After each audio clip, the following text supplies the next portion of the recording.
ఇంకొన్ని గంటల్లో కల్కి టీజర్ బయటికి రానుందా అంటే అవునని అంటున్నారు. ప్రభాస్ నటిస్తున్న pan world project కల్కిని young director Nagashwin visual wonder గా తెరకెక్కిస్తున్నాడు.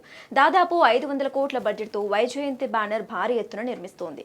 ఇప్పటి వరకు ఈ సినిమా నుంచి జస్ట్ ఒక గ్లిమ్స్ మాత్రమే రిలీజ్ అయ్యింది. ఈ గ్లిమ్స్ కు సాలిడ్ రెస్పాన్స్ వచ్చింది. ఖచ్చితంగా కల్కి అద్భుతంగా ఉండే ఛాన్స్ ఉందంటూ కామెంట్స్ వచ్చాయి. ఇక ఇప్పుడు సడన్ సర్ప్రైజ్ ఇస్తూ టీజర్ రిలీజ్ కు రెడీ అవుతున్నట్టుగా తెలుస్తోంది. వాస్తవానికైతే ఈ సంక్రాంతికి జనవరి 12న కల్కి రిలీజ్ కావాల్సి ఉంది. కానీ షూటింగ్ కంప్లీట్ అవ్వకపోవడంతో పోస్ట్ పోన్ చేశారు. దీంతో జనవరి 12న కల్కి కొత్త రిలీజ్ డేట్ ను అనౌన్స్ చేసే ఛాన్స్ ఉంది. అంతేకాదు టీజర్ కూడా రిలీజ్ చేస్తున్నారని తెలుస్తోంది. ఇప్పటికే పవర్ఫుల్ టీజర్ కట్ చేశారట. 83 సెకండ్ల రన్ టైమ్ తో రానున్న ఈ టీజర్ మైండ్ బ్లోయింగ్ అనేలా ఉందని తెలుస్తోంది. దీంతో ప్రభాస్ ఫ్యాన్స్ టీజర్ కోసం ఈగర్ గా వెయిట్ చేస్తున్నారు.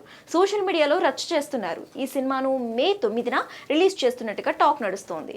ఆ రోజు నిర్మాణ సంస్థ వైజయంతి మూవీస్ కు బాగా కలిసొచ్చిన రోజు కావడంతో దాదాపు ఇదే డేట్ ను లాక్ చేసినట్టుగా సమాచారం. ఈ సినిమాలో బాలీవుడ్ బ్యూటీ దీపికా పదుకునే హీరోయిన్ గా నటిస్తుండగా కమల్ హాసన్ విలన్ గా నటిస్తున్నాడు. అమితాబ్ బచ్చన్, దిశా పటానీ కీ రోల్ ప్లే చేస్తున్నారు.